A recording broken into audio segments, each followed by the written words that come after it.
Nyinyi wenyewe mnajua mlitanganya watu wa Mount Kenya.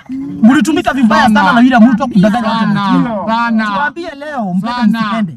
Mmesikiza ground na mmesikia ground imebadilika.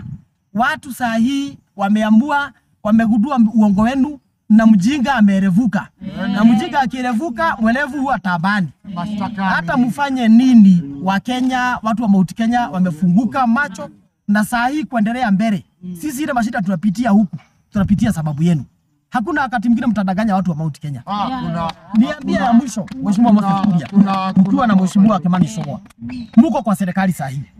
Wewe Mheshimiwa Ichungwah, ile kitu umekalia ilikaliwa wakati moja na Mheshimiwa Aden Duale.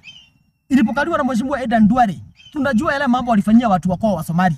Kuanzia hiyo wakati walijaa kwa serikali mpaka wale unaingia ofisi unakuta Msomali hapo, Msomali hapo. Courtesy of Aden Duale.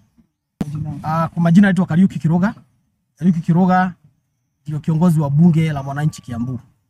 Leo tumekuja hapa kwanza tukiwa na malalamishi kwa ile maneno ambayo tumeona over the weekend. Mheshimiwa Uhuru Kenyatta, rais wetu mstaafu, alijitokeza na kuhudhuria ibada ya kanisa katika pande ya Mwingi. Ikifika jioni, Mheshimiwa Kuria ambaye ni waziri, Mheshimiwa Ichungwah walikuwa kwa mitandao kila mahali wakitukana rais mstaafu. Tunataka kuuliza Mheshimiwa Ichungwah, Mheshimiwa Kuria, mbona mnaitikia kutumika njia ambayo mnatumiwa na William Ruto? Niwaulize, kuna wabunge zaidi ya 300 katika bunge. Kuna viongozi, kuna mawaziri. Mbona nyinyi wawili watatu ndio mnatumika kutukana Uhuru Kenyatta ambaye ni mtoto wenu wa Mount Kenya? Mheshimiwa Ichungwah, tunataka kuambia leo mkiwa na Kuria, Uhuru is not a slave.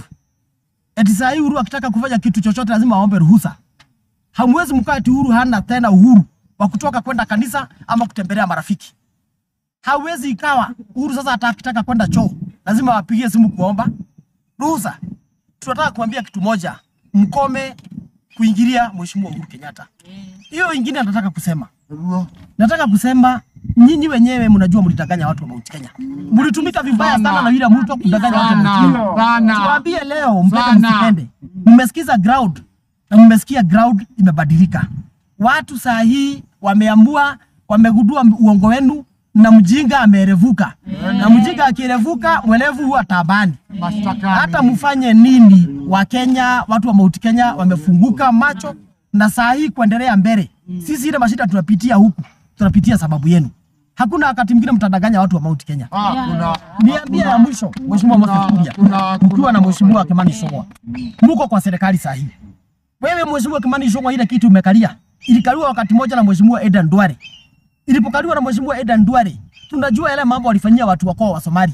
Kuanzia hiyo wakati walijaa kwa serikali mpaka wale unaingia ofisi unakuta Msomali hapo, Msomali hapo. Courtesy of Aden Duale. Tuko na Mheshimiwa Kuria, yeye ni waziri. Tulikuwa na mawaziri hapa akina Jenga Karume. Leo twende Kiambu ni kuingize. Huyu kijana alipelekwa kwa jeshi na Karume. Ule alipelekwa polisi na Karume. Watu wetu waliajiriwa kazi. Walimu waliajiriwa. Nyinyi mwaka moja serikali inaajiri watu. Ichungwah, simama utuambie, wewe ni majority leader, umeandikisha walimu wangapi kutoka Kiambu? Kuria, wewe ni waziri, umetoka saa nyingine katika Ministry of Trade. Ulikuwa na parastato 21 chini yako. Wewe tuambie hizo parastato zilikuwa zinaajiri watu. Tunaona watu kutoka Karijin, kutoka wapi wanaajiriwa. Watu wangapi wa Kiambu umewasaidia Kuria? Hakuna. Wakuwe kwa hiyo serikali. Hakuna. Nyinyi wenyewe mkija kuambia mambo ya Uhuru Kenyatta, mtuambie mko kwa serikali mmesaidia watu na mna gani? Muache kutumiwa, muache kutumua vimbaya kuwataki mtu wenu na serikali ya William Ruto. Sio hao wawili peke yake. Leo ukiangalia katika television zetu, mostly zile zinaongea Kikuyu. Unakuta wabunge wamepangwa. Kila wiki kuna kuwa mpaka na ratiba. Huyu ataenda hii station leo, mwingine ataenda hii station kesho, kwa sababu wameona mambo imeharibika. Wakenya wameanza kugundua mambo si mazuri. Wakenya wanaanza kuteseka. Sasa wamepangwa kuja kuconfuse watu wetu, kuwapatia hope ambao haiko. Tunataka kuambia kitu moja wabunge wa Mount Kenya. Kazi yenu ni kusaidia watu wetu.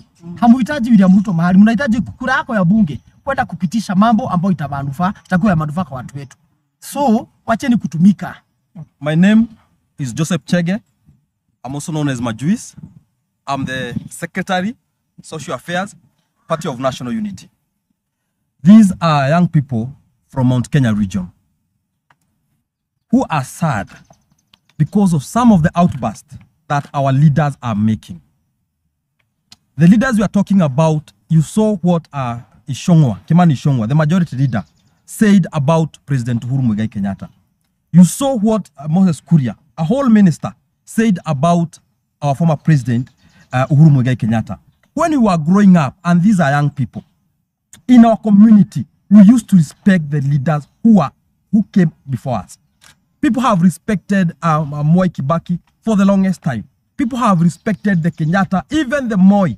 We respected that leader. So seeing that Uhuru cannot even go to a church somewhere and talk his mind because we have some people who can insult him, the Kimanis, Ichungwahs, and the Moses Kuria, it's a sad day for Mount Kenya community. And it's becoming shameful that the whole community, other tribes are watching us as we bring fight to our own homes. You see, even some tribes are wondering, are these the same Kikuyus who we thought were bright, who we thought were the firstborns of this country, talking ill? I saw on our social media, all Kenyans, the way they attacked Kimani Ichungwah. Even they told him, respect President Uhuru Muigai Kenyatta. Some of these things they are telling us, yes, Uhuru had taken a loan of 6 trillion. And in that loan, you can see the roads that Uhuru had made. Others are flying roads. You can see even the dams that President Uhuru Muigai Kenyatta left. You can see the market, the infrastructure that President Uhuru left for this country. He left a legacy. In their own government, the Kenya Kwanza, as of today, they have taken over 4 trillion in just 1 year. 4 trillion. And you cannot see even 1 kilometer of tarmac road. You cannot see even a pod that they have made. And they are not telling Kenyans where are they taking all this money. But they are just borrowing. But we already know where they're taking the money. Because right now, we have a 17 billion scandal of oil. You know the reason even our neighboring countries, the Ugandans, they have abandoned us from maybe transporting their oil through us, is because of the mega corruption that's happening with our nation. Because no country, no leader, sane leader from other country can be a trading partner of a country whereby corruption is the order of the day. But they have seen people of Mount Kenya as the scapegoats. Whenever they want to advance their stupid agenda, they come to a people of Mount Kenya and tell them, Uhuru did that. Uhuru did that. I'm asking these people, if Mwai Kibaki took over the government and he had all the reasons to blame President Moi for 24 years they squandered this nation, Mwai Kibaki, not even for a moment, did he mention Moi. He did his work, what he promised Kenyans, and he did to the manifesto that he said he was going to do. This government, they have taken Kenyans for a ride. The Mama Mboga thing was a hundred. They can't even tell the ground has left them. These people, their work is to come, Mama Mboga, siji mtu wa boda boda, siji Mama Mboga. Right now, as you are talking, a person who are suffering most are the Mama Mbogas. The Mama Mbogas are feeling the heat. Some of these youths you are seeing here, most of them 90%, they were doing the work mtaani. Sindio vijana? Vijana mtaani kazi. That they employed a lot of people that was started by Uhuru Muigai Kenyatta to make these people that trees they are earning something for their families. When this government came, they started with lies that after 2 weeks they will be planting 15 billion trees. Now they are going to build houses. A lot of lies and conmanship. I'm telling Kenyans for the first time, Kenyans, we need to unite and fight for our rights as the people, because the people already in the government are conmen, and what they excel in are blame games. We want to tell the Kimani Ichungwah as majority leader, as the people of Mount Kenya. They went around Mount Kenya telling us about the minimum guarantee that they were going to give out to our farmers. Last year, you could not have even touched them, telling our people that there will be a minimum guarantee for the coffee, there will be a minimum guarantee for macadamia, and so on and so on all those lies. Right now, the coffee that they said, it was 150. Today, we are talking it's 40 shillings. The macadamia was 180. Today, it's 20 shillings. They are not even ashamed that by January, our parents will be taking our students to Form 1. And most of these people, they don't have even money. This government is taxing the common mwananchi to nothing. People are closing their businesses because of the high taxes, and their businesses are collapsing. And instead of our leaders in Mount Kenya and go to parliament and push for 1 man, 1 vote, 1 shilling, They are busy here and using the community as their shield. We want to tell Kimani Ichungwah and Moses Kuria, your time is coming. There is a day that we'll try to associate with Kikuyus and we'll tell you are not one of our own. Kenyans can see that President William Samoei Ruto is so clueless on matters to do with running the government, because the day he was the deputy president for 10 years, his work was kutangatanga. He never even for a moment stayed in office and learned from President Uhuru Muigai Kenyatta how to run a government. He was all over doing campaign. So we want to tell this government, if you cannot be able to run this nation, do the honorable thing and resign. And the heat that Kenyans are going, it is being felt all over the country.